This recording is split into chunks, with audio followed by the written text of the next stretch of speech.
Tingyun is truly an amazing support in the game, and is the reason why she's ranked so high in usability.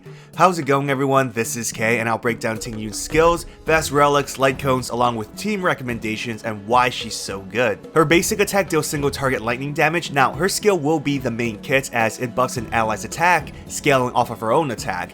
The ability will also deal additional lightning damage whenever the ally with the buff attacks, scaling off of their attack stats. The benediction status will last for 3 turns, which is really good for skill point management, as you're not required to spam her skill every turn. Her ultimate recharges a target's energy, which is great for ult spamming, while buffing damage for 2 turns, which is a different offensive buff compared to her skill, which is attack stat boost, meaning more overall damage compared to, let's say, only buffing attack. Her talent's ability will deal additional lightning damage, scaling off of the attack of whoever has the benediction status. This is triggered whenever Tingyun attacks, which is just her basic. So not only is she great for skill points management, but she can deal small additional damages when attacking.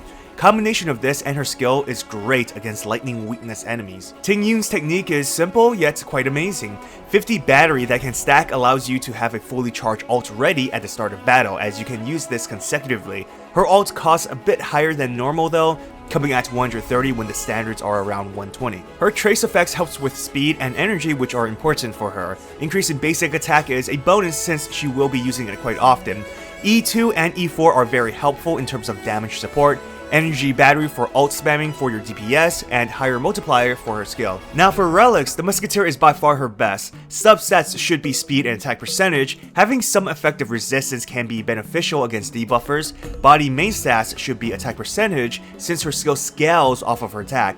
Feats should be speed as you need her to move first to offer support in time. You can use the space ceiling ornaments since it boosts attack, and you'll naturally have a speed build with her to fulfill the second effect. Sprightly is decent since it gives energy regen and the second effect gives her starting advantage.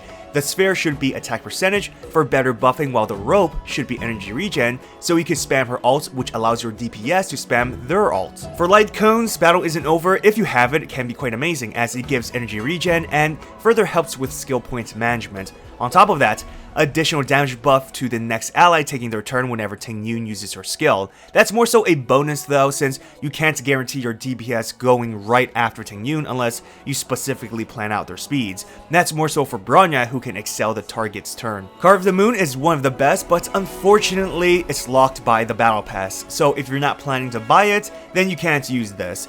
It gives a random effect whenever Tingyun takes her turn. It doesn't stack, and the effects will always be replaced, but regardless, a team-wide attack, crit damage, or energy regen buff is very beneficial, especially if you get more copies of this to increase the percentages. For light cones that are easier to obtain, Memories of the Past is great, more so for the battery effect since Tingyun will attack often. Dance Dance Dance is helpful to potentially skip enemy's turn, and Tingyun will naturally spam her ult. In terms of teams, Tingyun fits with basically everyone. Her abilities are beneficial to all DPS characters, and her battery effect is another general support that works well for damage dealers. Now, Tingyun actually benefits the most by having Tingyun, to the point where she's practically made to synergize with him. Her buff lasting more than 1 turn means Tingyun's Lightning Lord will receive a boost in damage as well. Her battery also helps with Jing's high energy cost and allows him to use his ult more often, resulting in more stacks for his Lightning Lord. Jing's a lightning character as well, which means they both can target the same enemy for weakness break. As a general damage buffer and an ult battery unit, Tingyun is very strong in terms of support. You want her to go first so you can use her skill on your DPS right away. While the benediction status is active, you can just use Tingyun's basic to generate more skill points for the party. The fact that Tingyun is not skill points hungry while offering support makes her synergize so well with all types of teams. Depending on her light cones, it will add more supportive abilities for the team.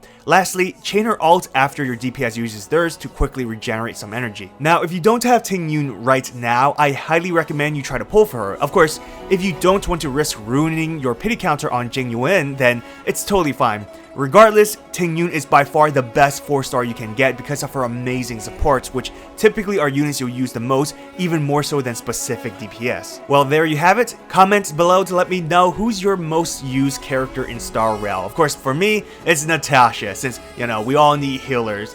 I'm joking, not really, I do use her all the time, but one of my other most used character is Bronya. She's just so amazing, but let me know who's yours. Don't forget to hit that like button and subscribe to my channel for future Honkai Star Rail videos. Good luck on your pulls, everyone. Till next time.